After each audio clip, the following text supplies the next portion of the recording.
Hi, friends. Welcome back to the Lash Extension Podcast. I'm Erin. And I'm Tress, and today we are going to be talking about the most important policies to have in your lash business, in our opinion and in our experience.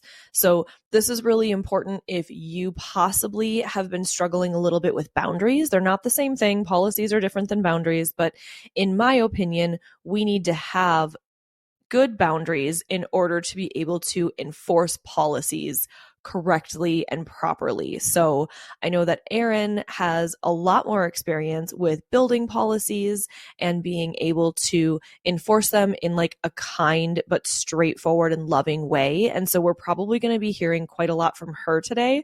And I'll just be kind of chipping in my 2 cents every once in a while here. So Erin, how do you feel that policies are being handled in the lash industry in general right now?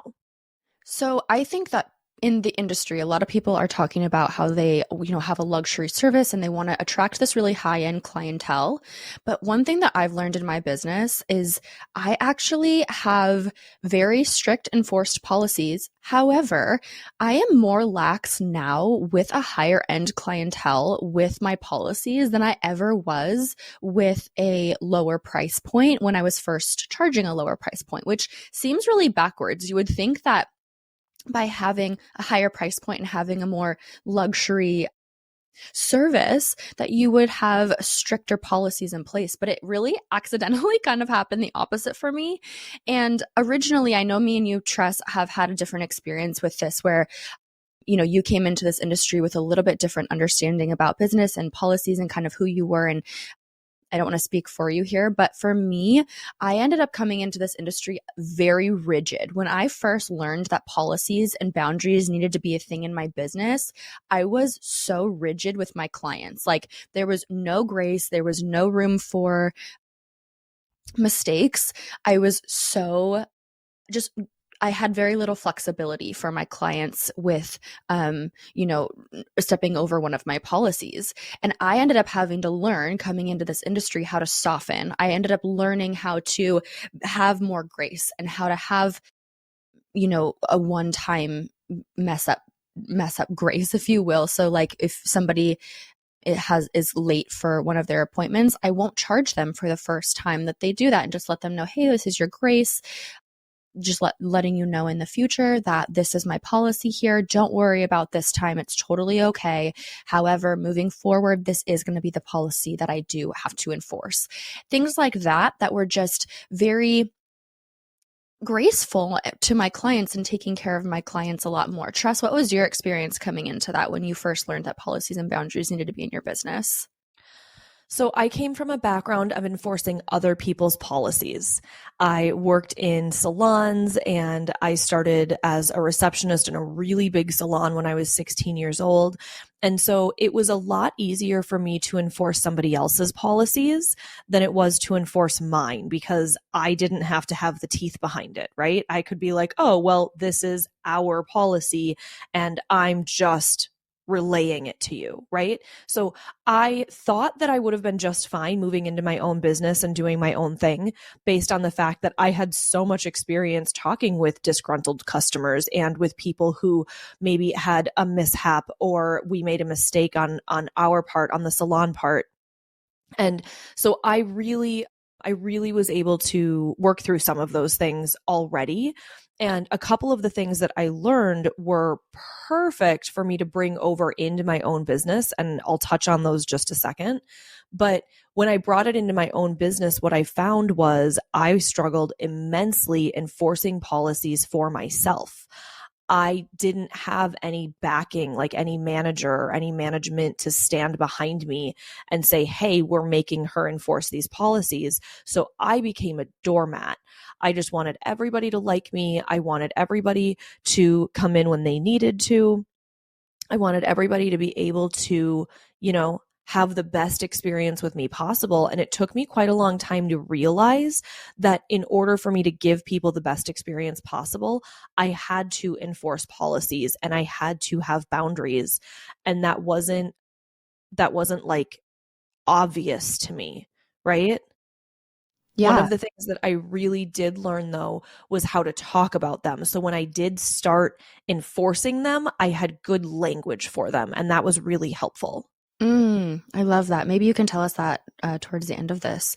So Yeah. in this episode, we really wanted to give you guys a few of the policies that we believe should be in your lash business, and some of the policies that both of us have had in our lash business that really, really served our businesses in the positive way. So the first one is a belief that I have. Maybe trust, maybe you agree. I believe, and a decision that I made earlier on in my career was to only accept clients that were over the age of 18 years old or with a parental consent. I Now, think this is brilliant, and I never considered it. And I think everybody needs to listen to this like a lot, a lot. yeah, so here's the thing about this that is just basic knowledge that I think that everybody needs to understand with this. If you have a client that comes in, 16, 17, whatever age in high school that want to get their lashes done, that's totally okay. It's safe to do lashes on that age. It's not an issue in that regard at all. However, the biggest key piece here that you need to understand as a lash business, your consent forms, if they are under the age of 18, they cannot sign for themselves and it be legally binding and protective for you and for your client when it comes to liability release, which is the whole reason that you have a consent form, is to protect you and to protect the client, for them to understand what they're getting, for any sort of risk awareness for your client. That should all be in your consent form, along with some lifestyle stuff, all of their personal information, address and name, et cetera, et cetera. But if they are under the age of 18, like I said, they cannot legally give consent for the service in a way that it will actually protect you and your business should something go wrong. So, one of the reasons that I ended up requiring over the age of 18 is for that reason. But also, in my experience, under the age of 18 clients personally, they weren't as reliable as a client. In my experience, they didn't take care of their lashes as well. They didn't value their appointments as well. A lot of the time, they weren't able to pay for their appointments as much as somebody who did have a full-time job maybe was able to. High schoolers, I don't want to, I don't know the word. I don't want to stereotype anybody. I know that there are very responsible high schoolers out there that certainly hold jobs and they are good budgeters. But in my experience, I wasn't having the best experience with my under the age of 18 clients as I was with my adult clients, if you will. So one of the times that I ended up running into this was a client who had actually, I had this policy in place, and it was listed on my booking site, over the age of 18 is a requirement for me. And somebody booked an appointment with me regardless. She came in for her appointment and she laid down. I did her consultation. She was very nice. She was very, very nice. I really enjoyed her, but she laid down. I had already mapped her. We had already discussed everything, the map that she wanted, and she laid down and I started taping her. Now, during the prep process, I ended up asking her just some personal questions, just like, surface level conversational starting questions, like, what are you doing for work? And then she mentioned that she was still in school and that she would be graduating soon. And I was like, oh, awesome. I was like, what college are you going to? And she's like, oh, I'm still in high school. And I was like, oh, how old are you? And she was like, oops, sorry, technical difficulty. It popped up a thing that distracted me. Sorry. And so anyway, she mentioned that she was still in high school. And I was like, oh, how old are you? And she was like, oh, I'm 17. And so I immediately stopped the service and I was like, I'm so sorry. I have a policy that I can't. I need your parents to be here to sign your consent form. And so I stopped the service. I untaped her and I literally made her sit up. And I was like, I'm so sorry. You need to call your parent. If we're going to continue with the service today, I need your parent to sign this consent form before I start working on you. And she ended up being like, she was very kind about it, but I could tell that she was inconvenienced. She ended up calling her mom. Her mom had dropped her off. So she didn't drive. She didn't, all the money that she was paying for her lash appointment that day for her full set was, I think, birthday money or some sort of gift money. And she wasn't planning on coming back for fills. And it was kind of an odd situation. And so her mom was, lovingly kind of inconvenienced that she had to turn around. She was already on the other side of town. She was like, can I come sign this after the appointment when I come pick her up? And I'm like, that's not the point of a consent form. A consent form happens before the service. So no, I need you to come back and I need you to sign this before I can do this service. And from that point on, having those sort of interactions, I just decided that it was best for me, for my business, to kind of have a standard that I wanted in my service. And not dealing with parents with my clients was one of those things that I decided that I didn't want to have in my business. What do you think about this, Tress? I think it's great. I'm wondering, do you feel like there's any way you could have avoided this circumstance if it is your policy, or do you feel like people just need to open their eyes a little bit wider and see the policies a little bit better? Because I know I've booked appointments with my hairstylist and I don't pay attention to their policies. I just say, click, here we go, book. Do you feel like there's a way that you could have avoided that, or no? I understand if you answer either one of those directions.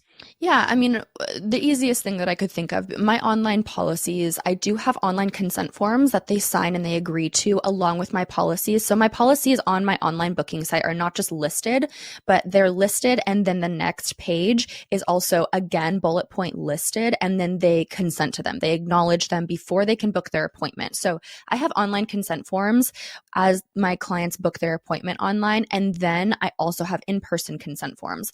I believe that this is a really, really important piece to your business. One of the things that I want to differentiate there, though, is that my online consent forms, because I take a card on file, or if you take deposits, anything along those lines, those are the types of things that I end up putting in my online consent form when they book their appointments, is that they are consenting to my cancellation policy, that they are putting their card on file, that they understand that they'll be charged should they no-show their appointment. They understand that they need to be that they are over the age of 18, that these are all of my laid out policies that they are consenting to, along with, at the time that COVID was a thing, I had my online COVID consent forms, which was required in my state.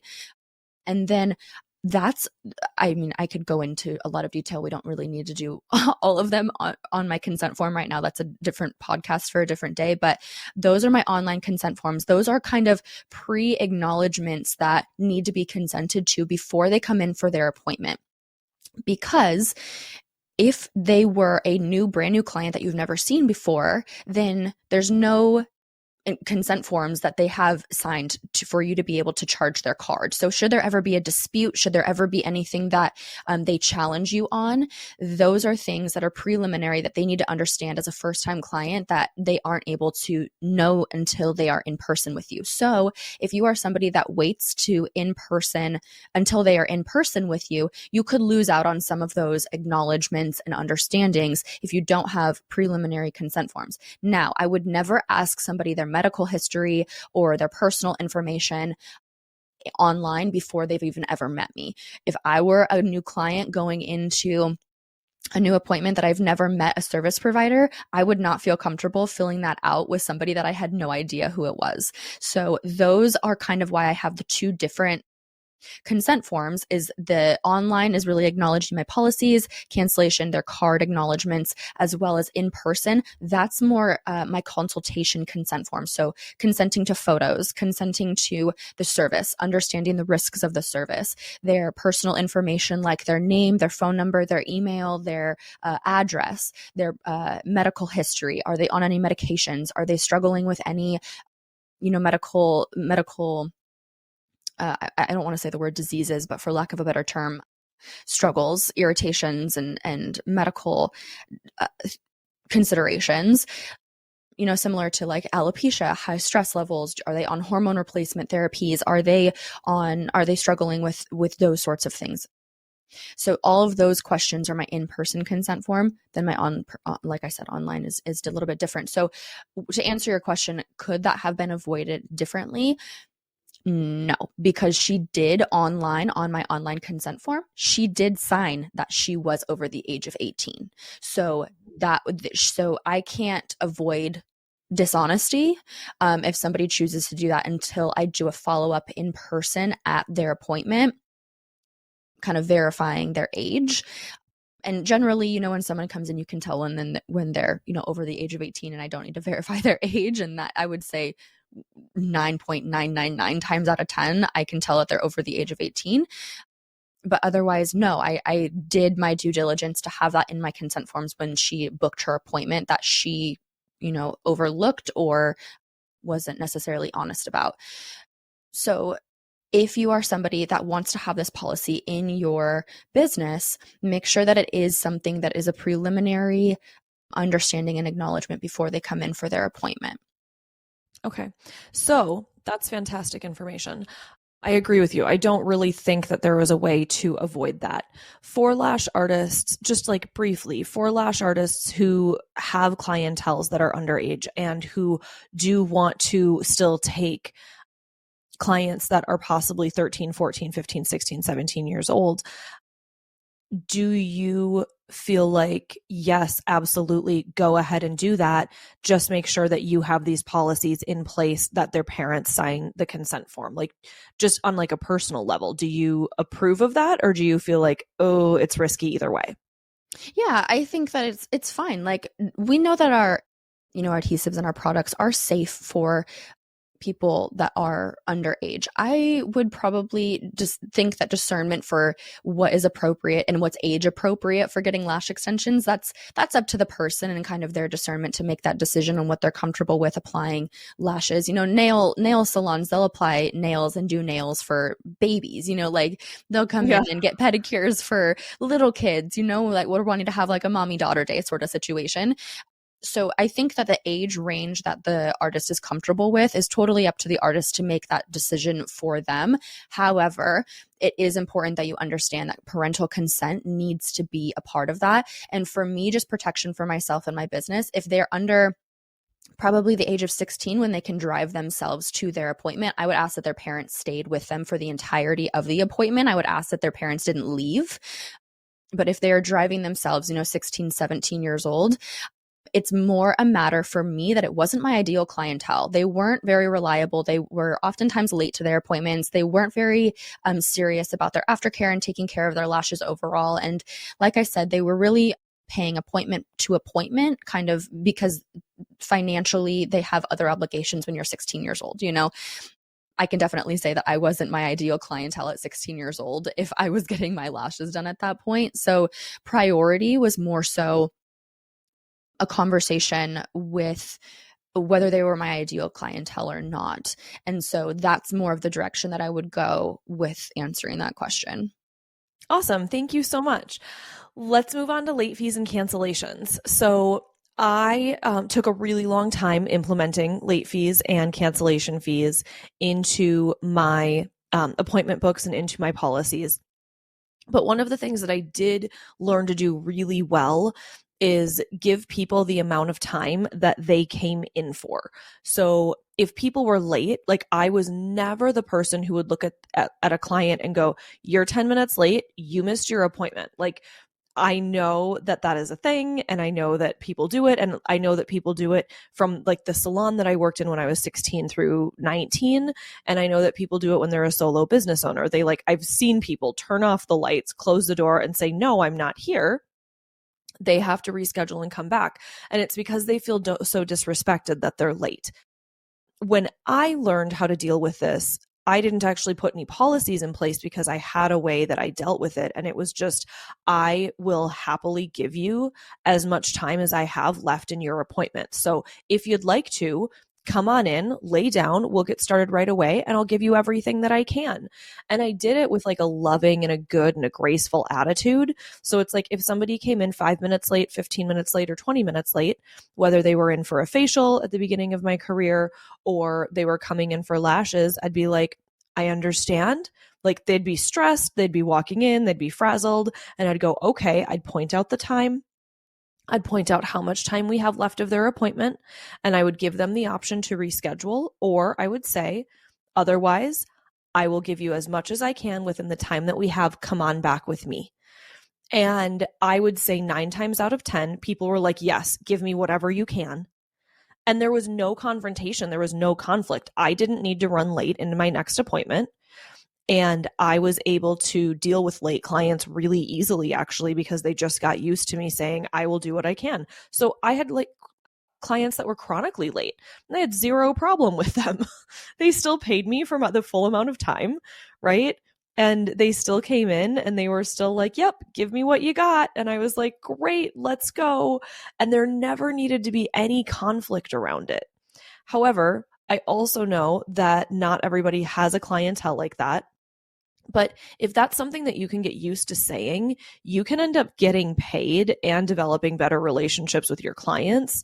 But on the other hand, when people are chronically late and they're upset with you because you don't give them the full appointment time, that's when we need policies around it. And that happens too. So, Erin, can you tell us a little bit about your late fees or cancellation fees or late policies? Can you talk to us a little bit about that? Yeah, I definitely agree with you. Early on in my career, like I said, I was very, very rigid. And I was like, oh, you are literally, I have a 15-minute late policy. By the time that it hits, 2:16, our appointment's canceled. I charged your card already. And I was like really, really quick to just follow my policy with very little communication around that. Later, as I moved through my I want to say just maturation as a business owner, I ended up learning and doing the same thing that you kind of just explained. The way that I look at it now is that when someone books an appointment with me, they are booking my time. Whatever they want to do with that amount of time that they are paying for, they're responsible and are already paying for the time that they book. So for example, if somebody books a regular fill with me, I book out 1 hour, 60 minutes for that appointment. If they want to not come for that 60 minutes, that's okay. They're still going to be paying me the $100 that they committed to. If they want to come in 15 minutes late for that hour, that's okay. They can. It's just going to be the same amount of money, and I will only be able to fill them for as much as I can. So I started handling that the same way that you did. I really believe in that. However, when it comes to like those chronically late clients, I do believe that there do have to be boundaries for, like you said, not being walked all over, and understanding that it's doing them and me a disservice. So where that line kind of started to blur for me, and the times that I have enforced my 15-minute late policy, which I still do enforce that, is because, say, for example, they come in 15 minutes late. It takes me about 15 or so minutes to get them prepped, get them settled, get their lashes, removing the outgrown lashes, get them primed, potentially washed if necessary, et cetera, et cetera. So by the time that I'm actually starting to lash them, say that their appointment's at 11 o'clock, they come in 11:15. I'm not actually starting to place lashes on them and get filled in with their lashes until about 11:30, 11:35. At that point, we only have about 20 minutes, give or take, maybe even closer to 15 minutes of actual applying lash time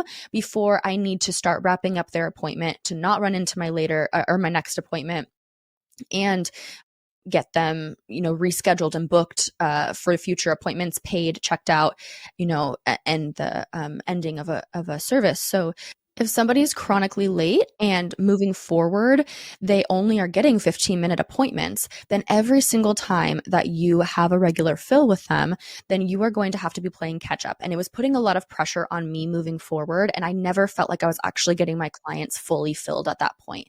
So where I started to draw that line is that if my clients are continually late longer than, my 15-minute late policy, I started letting them know that, it's okay. I understand, but I am going to need to cancel today's appointment. Let's get you rescheduled for, tomorrow or whenever my next appointment available is. I will say that I do have a boundary there that if they are a no-show, if you will, I do not come in on my after hours to fit them in. Right. Because Yes. that was their mistake, for lack of a better term. However, if I am the one rescheduling their appointment, I will make time on my after hours appointments and come in early, sorry, and or stay late to make sure that I make it right to them, because that was my move around there. So there's a boundary there, and I think that that's kind of the nuance to that. Tress, what do you think about that?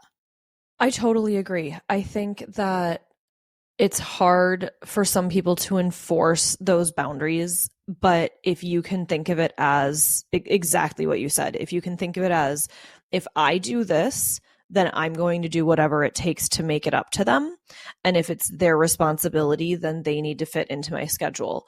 And I've been there. Like I've had clients that no showed or didn't make it. Like if they're 40 minutes late for an hour-long appointment, I'm not going to take them back and say, hey, come on, let's do whatever we can. Right. Obviously, that's a reschedule situation. And I have had people look at me and say, but I won't have lashes on by the time I can get back in with you 3 or 4 or 10 weeks later, right? And because at certain points in my life, I've been booked out with standing appointments from here until eternity, right? So I would look at them and I would be like, I understand. I have you on my cancellation list. If somebody has a cancellation, I will absolutely contact you. But I have had people that no-showed an appointment or accidentally missed an appointment, needed to come back in, and they needed a fresh set by the time they could get back in again. And I didn't make that my problem. In the beginning, though, I did. In the beginning, I made it my problem, and life was very stressful. And I thought because I would make it my problem, that they would value me more and they would appreciate me more and they would see me bending over backwards, trying to do whatever it takes to keep them happy. And it's interesting because this is where policies and boundaries line up. If you are essentially a pushover, if you're a people pleaser, if you're willing to do whatever it takes, you actually, on average, aren't treated as well. Yeah. If you have boundaries and you have policies and you enforce them, it actually treats your clients to treat you better. Like, have you ever heard the saying, we teach others how to treat us? Yeah. That is exactly what you're doing when you're enforcing policies. Yeah. You can enforce them with love. You can enforce them with grace and with kindness, but you're teaching people what is acceptable to treat you like.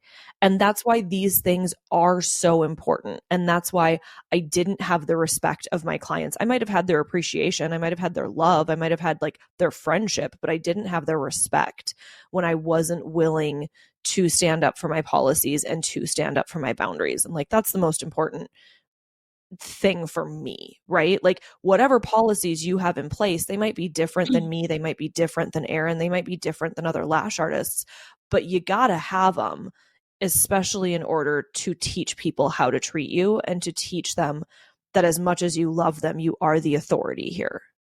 Yeah, one of the easiest ways that I ended up handling a conversation like this without conflict, if you have a chronically late client, one of the things that I started saying just to kind of put them on notice, if you will, in a very loving way where there's no conflict is I was never accusatory. I don't use blaming language. I don't let them know that I'm inconvenienced by them being late, because truly I'm not. I book out extra buffer time at the end of every appointment to make sure that I'm not running into my next appointments. I have a 30-minute buffer to, eat, pee, sanitize my tools, etc. So I have that protection for me too. So I can make sure that I can still take care of myself, but if somebody is running late, I can make sure that I'm not inconvenienced, right? That being said, the way that I would handle this to kind of allow your clients, put your clients on notice and allow your clients to know that there needs to be a boundary here and that they need to understand that there is a policy that they are overstepping and that it just kind of needs to adjust moving forward for the sake of them and them getting the full money's worth of their appointment, is I would just say, hey, I ask a question instead of accusatory language. I say, hey, I'm just wondering, I've noticed that this continues to happen. Maybe you're running 15, 20 minutes late to every appointment. I'm wondering if we need to adjust your appointments moving forward, or if maybe we have scheduling conflicts. Is there a better day or a better time that might work better for you to start changing your appointments to that day instead of this day, so that we can avoid you being 15, 20 minutes late to those appointments. And generally they'll be like, oh, okay. They'll either say yes, that there is a better day or time because there's something that's conflicting with their schedule. Maybe it's kids, picking them up from school or dropping them off, or, getting out of work on time, et cetera, et cetera. They have a prior obligation that is the reason that they are late for their appointments, or they kind of are just like gently like, oh, no, I'm really sorry. These days work the best. This time works the best for me. I'll try to do better. I'll try to make sure that I leave an extra, 20 minutes early if I know that there's been traffic recently. And it just kind of, for lack of a better term, is a gentle reminder of boundaries and policies by asking a question. So I avoid conflict a lot and critical conversation like that by just asking a question on a solution for the issue, rather than having to be like, hey, you've been 20 minutes late for, the last 5 appointments. I'm getting I just want to tell you that this is my policy. I'm going to start charging you. We're going to have to start canceling your appointments, la-di-da-di-da. So that seems a little bit more like it would put their client on defense, rather than them being able to be like, oh, actually, no, I really appreciate you just giving me that option. I'll change this behavior moving forward. So right. That's kind. What? That's kind. Yeah. Yeah. And it's solution oriented rather than conflict oriented is the way that I would say that. So moving forward, a cancellation policy. What do you have for your cancellation policy, Tress? I usually said that I needed 24 hours cancellation notice, or they would be charged 50% of the service. I know that some people charge 100% of the service. I never really had the guts to go there. I also know that sometimes I've canceled on service providers in the past, and that's something that I always wanted to keep in mind is I want to have grace for my clients the way I hope that my service providers would have grace for me. So in this, when I've had to cancel on a service provider last minute, I offer to give them a deposit, or I offer not a deposit, but I offer to give them a cancellation fee, or I'll still send money to tip them anyway. But I also know that life happens. And so the only time I really ended up enforcing cancellation policies and charging clients was when they became repeat offenders for me. So if it happened once or twice throughout our relationship, I gave them grace and reminded them of my cancellation policy. So moving forward, this is what will happen next time. And then if I ever had to cancel on them, if I had to move their appointment or change their appointment, they would be able to look back and go, oh, you had grace for me, I can have grace for you. It's just an exchange of kindness, right? An exchange of being human and allowing for mistakes. It was only when it would happen 3 times or more that I would start to charge the card on file, and I would let them know, hey, I understand, I'm going to go ahead and charge this card. Those people would end up leaving after a charge or 2. And that was okay. I was okay with that, right? But yeah, it's interesting because I'm not a perfect business owner. I don't even think I'm a very great business owner when I have to do all of the things myself. I like being part of a team. I like working with others. But when it comes down to it, I have had to cancel clients. I have had personal emergencies or health concerns or family issues that come up. And I never felt right taking a cancellation fee from people automatically, every single time, and then going, well, I don't have anything to offer you in return when I have to cancel or reschedule on you. I 100%. So I had a 3 strikes and you're out. 3 strikes and I start to charge you. They didn't know that though. Yeah, I 100% agree with you. And these are one of those things, this is one of those things that I ended up bending a little bit more for. The higher my prices got, and the more, I don't want to say, let's just say the higher my prices got, I was leaning on this a little bit. I was more lenient on this more than ever before, for the exact reasons that you had said. I will say that I require a 48-hour cancellation policy, or it is 100% of the service. nowadays, for the exact reason that you just named, the only time that I'm really enforcing that now is if somebody no-shows their appointment, because my clients now, the majority of my clients I've had for 5+ years. And so I've had a closed books for a long time, and my clients are wonderful in this way. They're very respectful and kind about this. But if it is a no-show situation, generally I'll ask them, like, first of all, are you okay? Like, where are you? Are you okay? They're very punctual, and I make sure that they're okay first and foremost. Yes. Care about them first. Yeah, worry about them first. And then when they text me back, the majority of the time they'll be like, oh my gosh, I'm so sorry, I forgot. Or I had us down for another day. Or I got my scheduling mixed up. Or I'm stuck in traffic, or whatever the case may be. And then I can ask follow-up questions like, will you be here, in the next 15 minutes or so? Or are we going to need to reschedule today?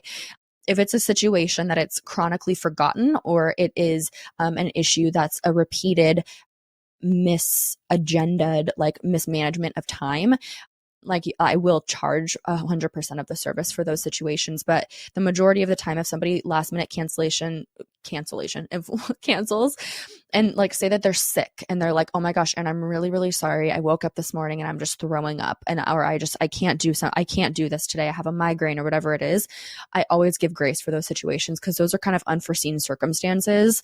Like any emergency situation. There you go. I don't know what I was trying to say there. Those sort of last minute cancellations, I would say use your discernment. I wouldn't charge somebody for something that's unforeseen, that they can't handle, that they can't change, they're out of control about. Right. Like if their kid goes to the hospital because they have a broken arm, like right. They don't need extra expenses on top of that. Yeah, I wouldn't charge their card for a situation like that. I'd be like, oh my gosh, I really hope that he's okay. Please let me know that everything's okay. We'll get you rescheduled whenever you have time to do that. Whenever things have calmed down, just text me and we'll find another spot for you. No worries at all, girl. Like, focus on what you need to focus on. That's priority right now. Like, lashes are not priority when emergencies are happening, especially like when somebody's sick or a situation like that. And in those moments, I'm also not pushy on rescheduling, because a lot of times, like, I know when I'm sick, I feel so terrible and I'm not even in the right mind space. So I am like, just text me whenever you're feeling better and we'll find a spot for you. Don't even worry about it. Like, work on and focus on feeling better right now. That being said, if it is something that they did have prior knowledge about, that they could have given me 48 hours notice, or this is a repeated thing that they're constantly rescheduling or canceling, an hour before their appointment. Those sorts of situations, to me, I let them know and I say, hey, I don't worry about this time. I totally understand. We can reschedule you. No worries. I won't charge your card today, but please understand that this is my cancellation policy moving forward. I do require a 48-hour notice. And moving forward, I will need to charge your card if there is a last minute cancellation like this again. So that's kind of how I handle those situations. Moving on, card versus deposit. This is a really big, loaded topic that I think we could do an entire episode on. But just really quickly, Tress, do you do card on file, or do you do a deposit, or do you do both? I've never done a deposit. I don't think that's just never something I've been interested in doing it or wanted to do. I think that to me, it made things feel funny. And like, I am a very emotional person. So I do go off of emotions and feelings a lot instead of just like rigidity, I guess. But I definitely kept a card on file and they knew that.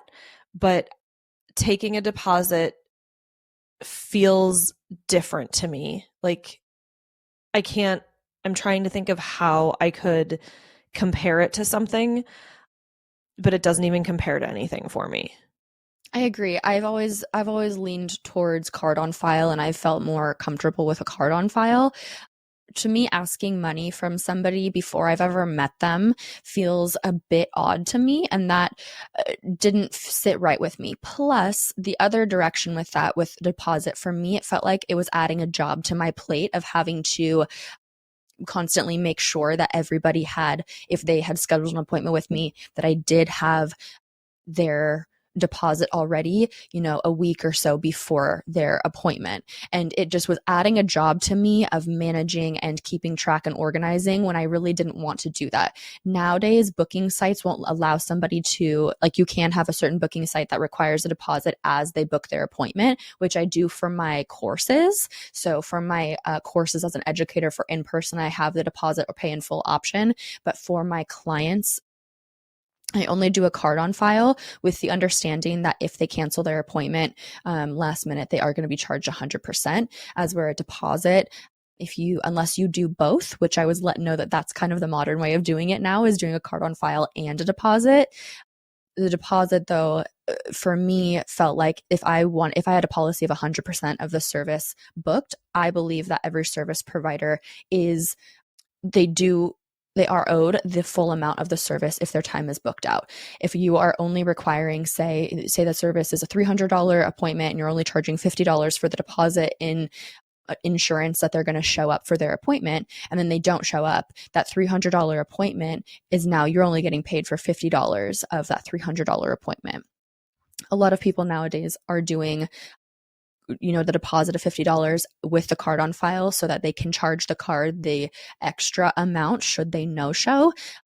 And so I understand both ways there. But for me, I've always done the card on file, and the psychology behind doing a card on file, the majority of the time, once I implemented doing a card on file, I very rarely ever got no-showed again, just because the psychology of somebody going to their wallet when they're booking an appointment, grabbing their card, typing in their card information, and then pushing confirm appointment and the acknowledgments that they will be charged if they no-show, that alone, in my experience, really eliminated by like 99% the people that were no-showing, because they understood the severity of it and it took them that extra effort to actually book the appointment. So they were serious about booking the appointment, plus having a higher price point. They understood, like, they were very committed at spending $300 for a full set if they were booking an appointment with me. So the amount of no-shows that I started receiving after putting a card on file, just psychologically,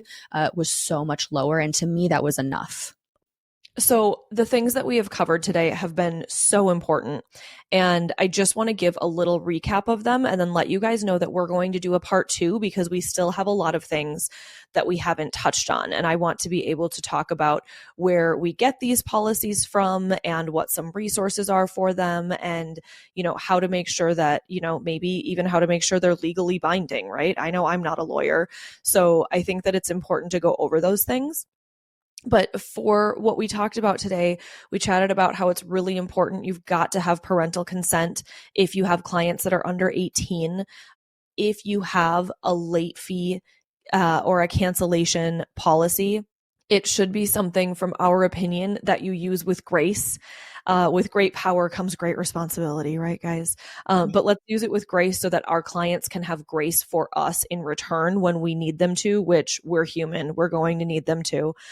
And then we both definitely agree that keeping a card on file is going to be better than having a deposit. For me, if I have to put a card on file for something, in my mind, that appointment is already paid for. Like, that money's already out of my bank account if I enter my credit card information. So I agree with Erin from a psychological perspective. That is probably all you need to do instead of taking a deposit. If you take a deposit, my personal feeling is that your clients can experience the feeling that you don't trust them or that you don't think they're going to show up anyway. And so while everybody is entitled to their own policies and their own decisions and their own boundaries in these things, we're just sharing ours with you so that you can get kind of a touchstone from people who have been in the industry for a long time and maybe have experienced both sides of the coin for each of these things. So thank you for being here with us, guys. We appreciate you so much. We love you so much. Connect with us on Instagram or on Facebook if you have any questions, and we're going to do a part 2 to this next time. Yes, stay tuned for part 2, guys. Love you so much. Love you. Bye.